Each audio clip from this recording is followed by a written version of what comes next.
Maybe you're getting sick of hearing me say it, but granted that not all people are called into full-time ministry. And sometimes God has specific callings on specific people for specific tasks. In Ephesians 4, we read that where he says, and he gave the apostles and the prophets, the evangelists, the shepherds, and the teachers to equip the saints for the work of the ministry, for building up the body of Christ. And of course, we believe saints as anyone who is saved is a saint. So today I want to talk about how God maybe sends us into the world to do more visual ministry. And even when we may feel that we're not prepared, or maybe not yet. So we read from Matthew chapter 10. We're going to read verses 1 to 6 and then 16 to 19. So beginning at verse 1, he says, and he called to him his 12 disciples and gave them authority over unclean spirits to cast them out and to heal every disease and every affliction. The names of the 12 apostles are first, Simon, who is called Peter, and Andrew his brother, James the son of Zebedee and his brother John, Philip and Bartholomew, Thomas and Matthew the tax collector, James the son of Alphaeus, Theudas, Simon the zealot, and Judas Iscariot who betrayed him. These 12 Jesus sent out, instructing them, go nowhere among the Gentiles and enter no towns of the Samaritans, but go rather to the lost sheep of the home of Israel. And then in verse 16 he says, behold, I am sending you out as sheep into the midst of wolves. So be wise as serpents and innocent as doves. Beware of men, for they will deliver you over to courts and flog you in their synagogues. And you will be dragged before governors and kings for my sake, to bear witness before them and the Gentiles. When they deliver you over, do not be anxious how you are to speak or what you are to say. For what you are to say will be given to you in that hour.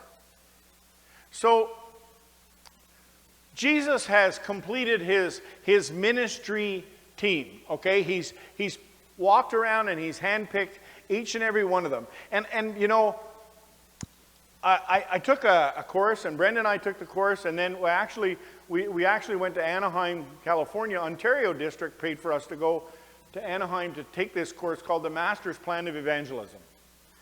And it was very interesting because the theory is Jesus spoke to thousands, but he taught 12. So we hear where Jesus will speak in parables, but then the understanding is he takes them aside and explains the parables a little bit closer, a little bit easier, but the Master's Plan of Evangelism. And realistically, if I was going to change the world, because that's what Jesus is trying to do, right? He's trying to change the world, and he's going to change the world, and he only picks 12. If you were going to change the world, would you only pick 12 people? He only picks 12. It's very interesting how Jesus does things. He's been teaching them for some time now, and it's time for them to do it themselves. And I've talked about this before. When I studied nursing, it was very interesting because you were taught and you were taught and you were taught, and then you graduated and you became a nurse. And about 3 weeks in, they bring in another new nurse and they say, okay, now you're going to do orientation with them. Or maybe a couple months after. Sorry, not a couple weeks. And all of a sudden you were teaching. And that's kind of what's happening to the disciples. They've been taught. They've been trained. They've been watching. Hopefully they've been learning. And I often wonder if they really realized what was about to happen to them. I really wonder if they understood what this fishers of men meant. Like where this is going to take them. They began to follow this man, Jesus, sometime earlier, and he is different than anyone they've ever seen. He has shown them things and taught them things that they've never really heard or understood. You know, their customs were an eye for an eye and a tooth for a tooth. And Jesus says, pray for them. Someone slaps you in the face, turn the other one. I have a rough time with that one. I mean, I'm probably at the point now where someone slapped me, I wouldn't be too offended, but I still have that thing about defending my family in me that. But someone asks you to walk a mile, walk 2 miles. Someone asks for the shirt off your back, give him your cloak as well. These are kind of things they'd never been taught. And so now he's given them the same authority and power because they'd watched him raise the dead. They'd watched him cast out spirits. They watched him heal people. Jesus touched lepers. They were taught, don't do that. And they watched this healing. And I don't know, okay, I'm going to get this wrong. What's the name of the movie? The Centurion. If you ever watched the movie The Centurion, the idea is the centurion soldier is given the task of finding the body of Jesus, right? You know, the theory that the body of Jesus was stolen, and he's hunting around, and near the end of this movie, he's been following his disciples around, and they come to the beach where Jesus is serving, got fish on the fire, and he calls them in, and they're having breakfast together.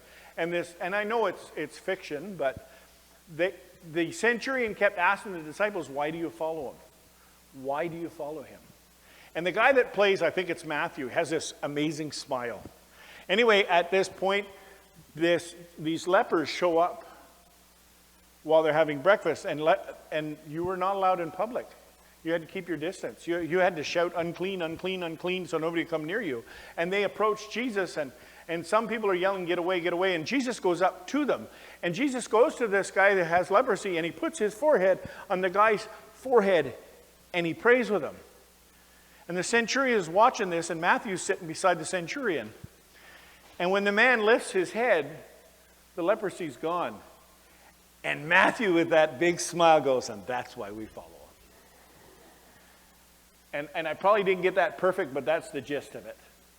Paraphrased by me. But just, they have seen this stuff. And now he's telling them to do the same thing. It says, and he called to him his 12 disciples, and he gave them authority over unclean spirits to cast them out and to heal every disease and every affliction. Like there's no limits to this, right? Anything, you know the saying, anything you do, I can do better? Jesus says the opposite. He said, anything you've seen me do, you will do even greater things than this. He turns it on his head. So he's sending them out, expecting them to do the same. Now listen again to this sending. Listen to the job description. Behold, I am sending you out as sheep into the midst of wolves. So be wise as serpents and innocent as doves. Beware of men, for they will deliver you over to the courts and flog you in their synagogues, and you will be dragged before governors and kings for my sake. Not much of a sales pitch.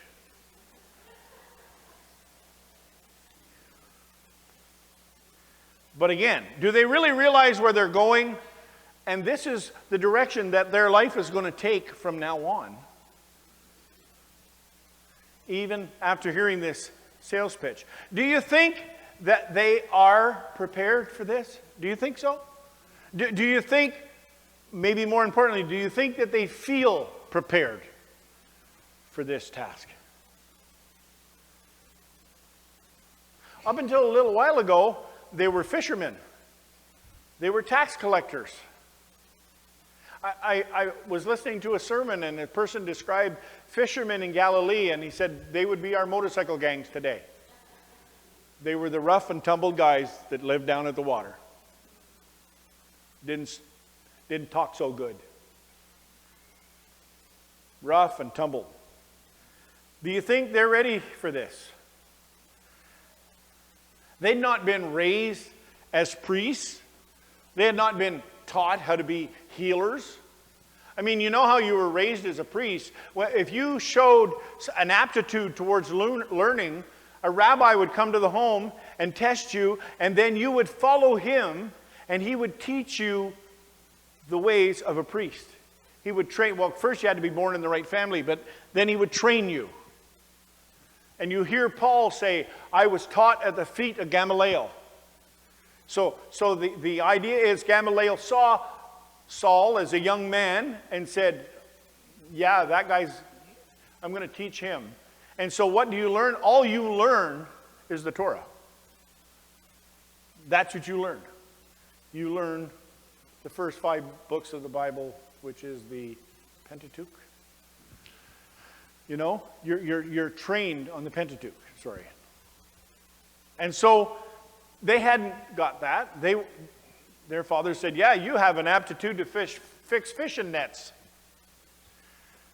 Come with me. And this would be a foretaste of their future. This was going to be what their life was like for them from now on until the end. I'm sure as they headed out, they felt that there were some holes in this plan.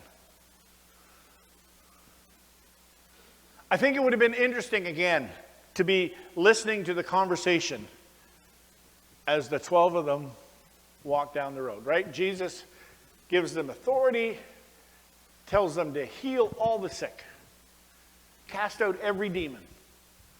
Okay, go ahead. And they're all walking down Lambton Street going, really? Do you feel ready for that? What, do we just tackle people? What do we do? Where do we go? I think it is so important to note that even though they maybe didn't feel prepared, they went just the same. Right? They went. Because that's where I got stuck. And that's where so many of us get stuck so often.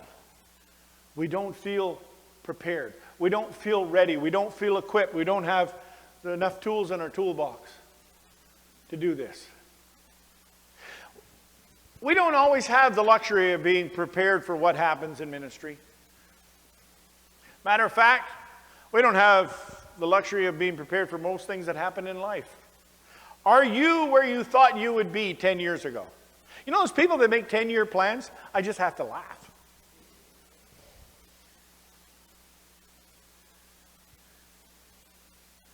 Are you where you thought you'd be 10 years ago? Just when you think you've got a grasp on things, life throws you a little curveball. When you think you know what's next, everything changes and you feel like you're standing out in left field without a mitt.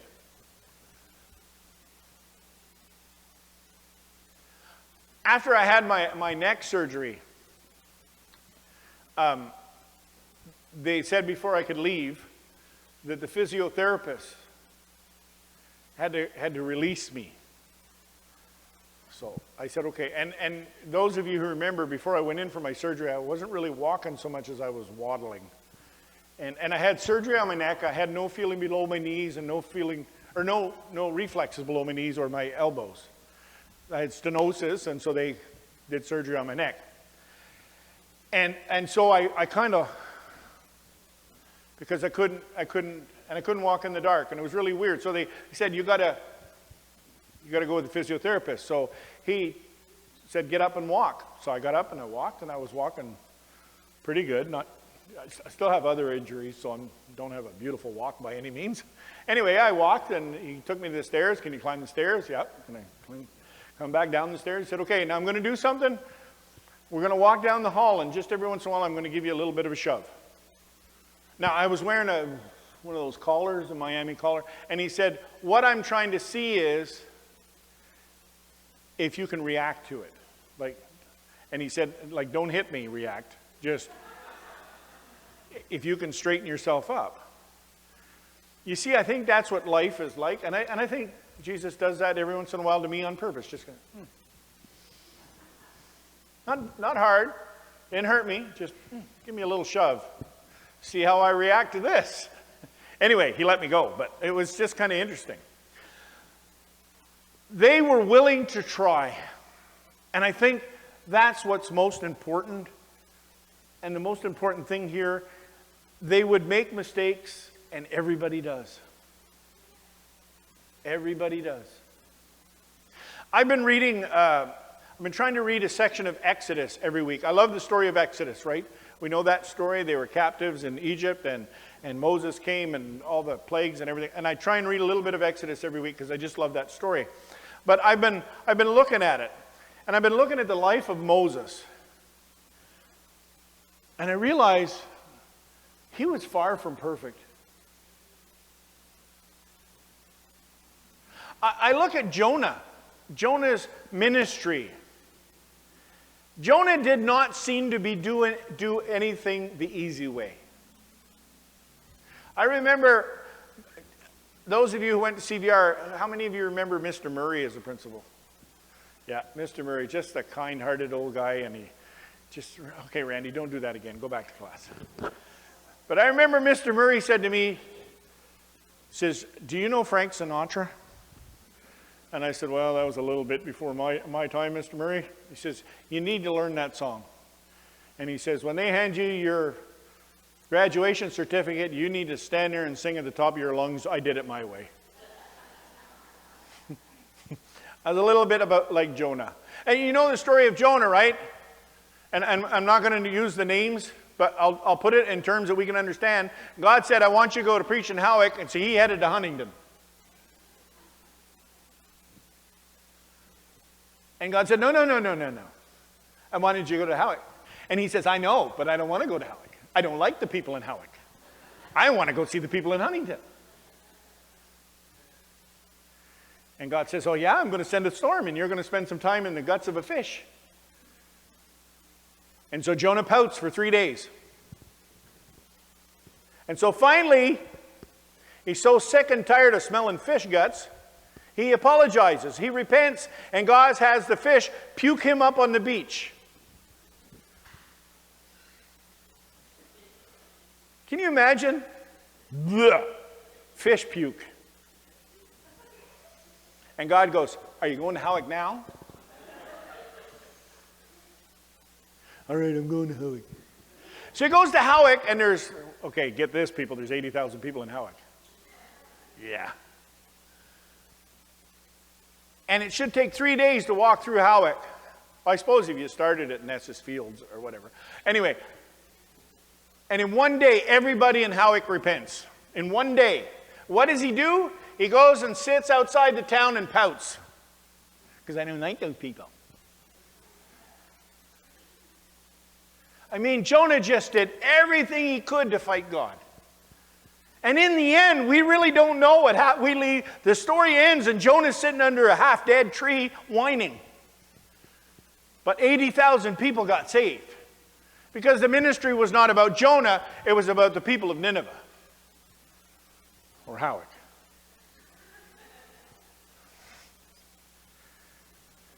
King Saul. King Saul was a good king to a point. But he wasn't really ready to follow directions, and it cost him his kingship. God took it from him.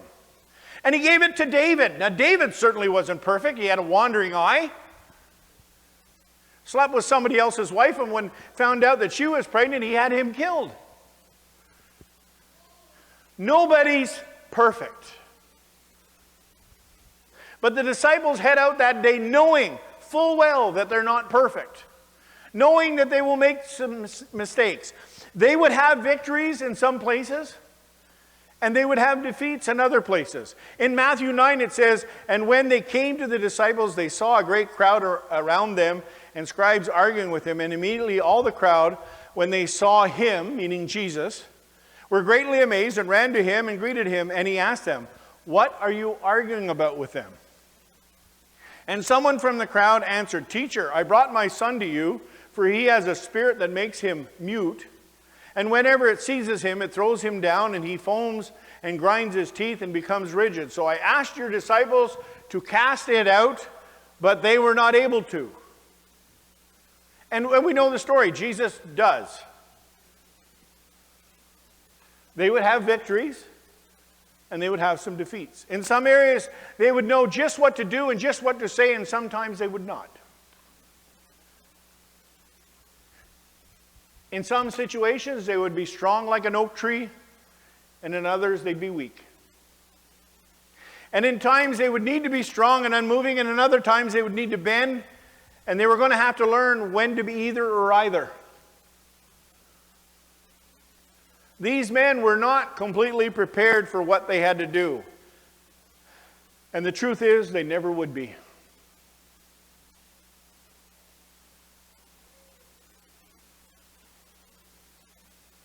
And sometimes they would have to learn how to face rejection and not let it stop their ministries completely.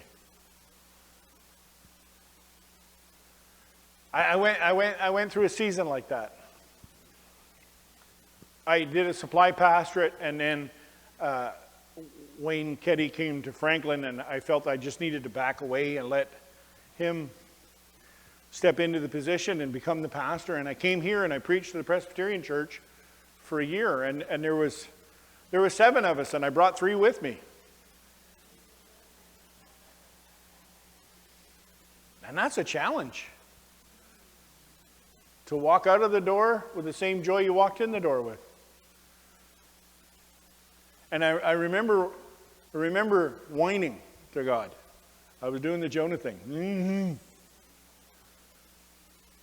And God asked me, what is my calling on you? And I said, you called me to preach. And are you preaching? Have I opened a door for you to preach every week?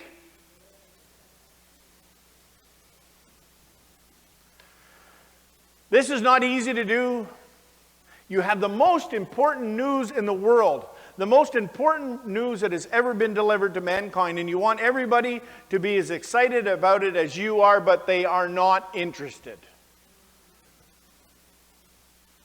Jesus, in his instruction to them, that there are going to be places and people who just don't want to hear what you have to say. In Matthew 10, he says, and if anyone will not receive you or listen to your words, shake the dust off your feet when you leave the house or town. Do what you're called to do, and then move on. This doesn't have anything to do with them. It has everything to do with the message that they're bringing. And Jesus knows all about these things, and he's sending them out because they need to learn and they need to experience these things for themselves. And they will learn the most important aspect of ministry. Lean on him. Lean on him. This life we live and the ministries that we are given are not ours. They're God's. This is his plan for us and for the people he sends to us. We have been so blessed recently. You know, I didn't know if we'd ever move in here. Move in here, put an elevator in with no debt to the church, new people coming in. It's exciting. Last week, I think when I prayed, there was like 15 children up here. That's incredible. We are so blessed. You will never hear me say in a service to a child, be quiet. That's life. That's a blessing. I can remember when we joined Franklin, the kids outnumbered the adults about 3-1. Most of that was because of Sandy, but... Oh, and the Daouz. Yeah, the Daouz had more than Sandy did. And then the Fortans started having them by the dozen. And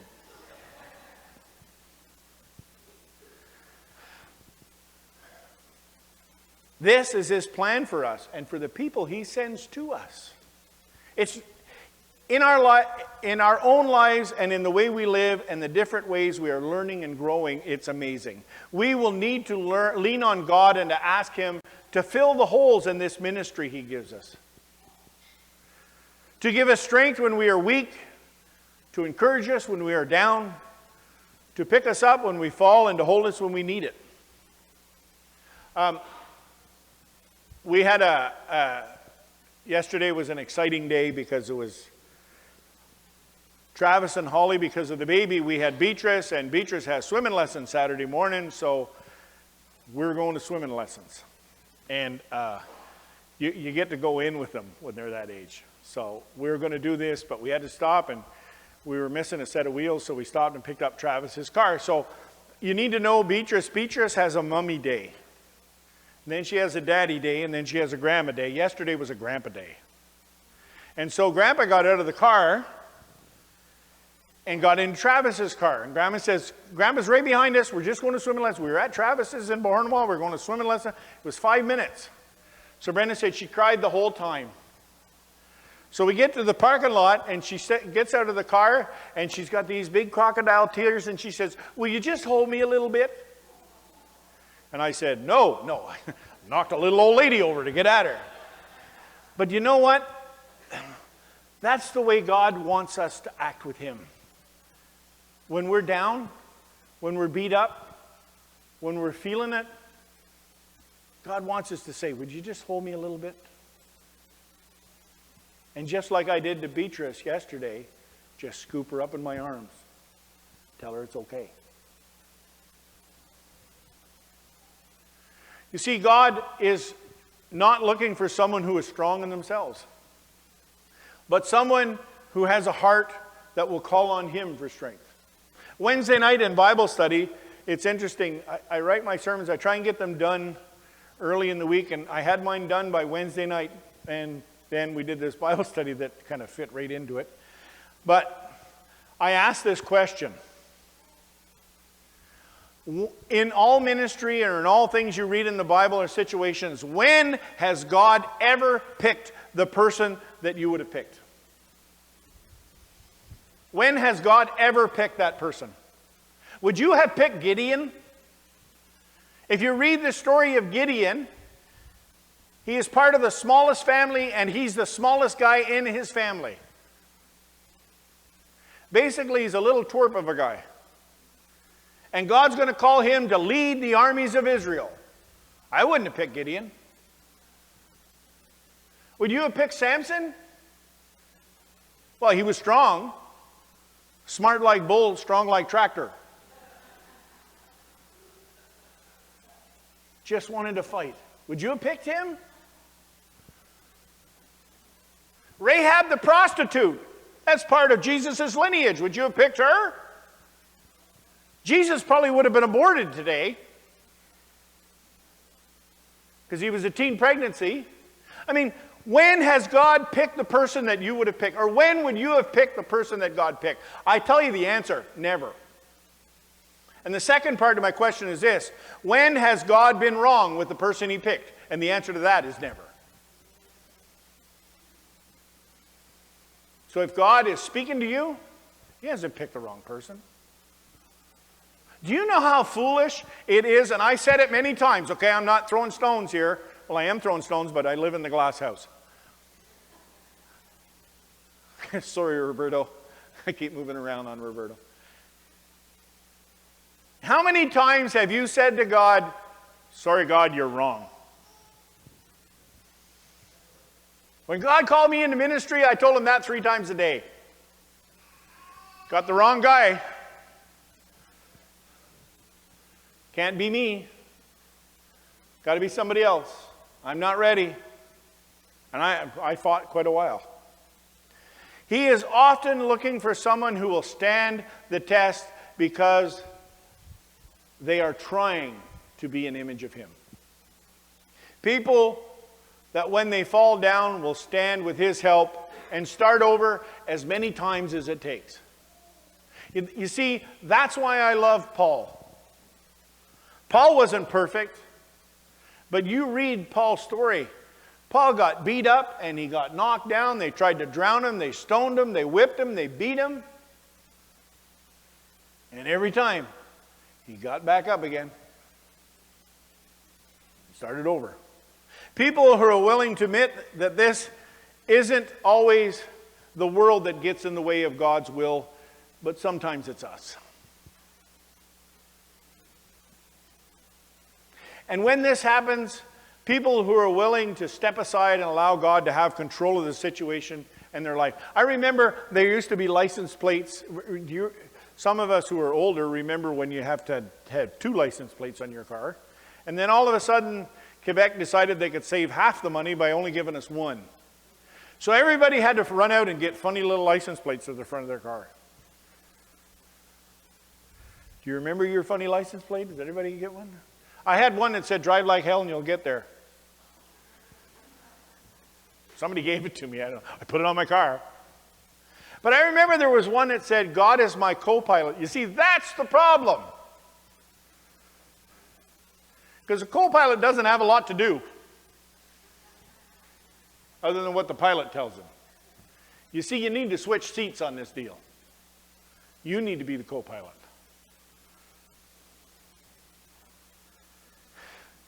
People who are willing to say less of me and more of you, God, that's what's needed in this situation. People who will recognize that their true source of strength comes when they lean on Him. People who come to know how completely incomplete they are without God and realize that when things get hard, He is there, waiting and willing and wanting to help. If you feel a call on your life and you've made a decision that you are going to wait until you are fully prepared for the ministry before you move on, here's my words to you. Get comfortable, because you're not going anywhere. When Linda and Roland got called to Vietnam, do you think they were ready? 20 years. 21 years? 20 years.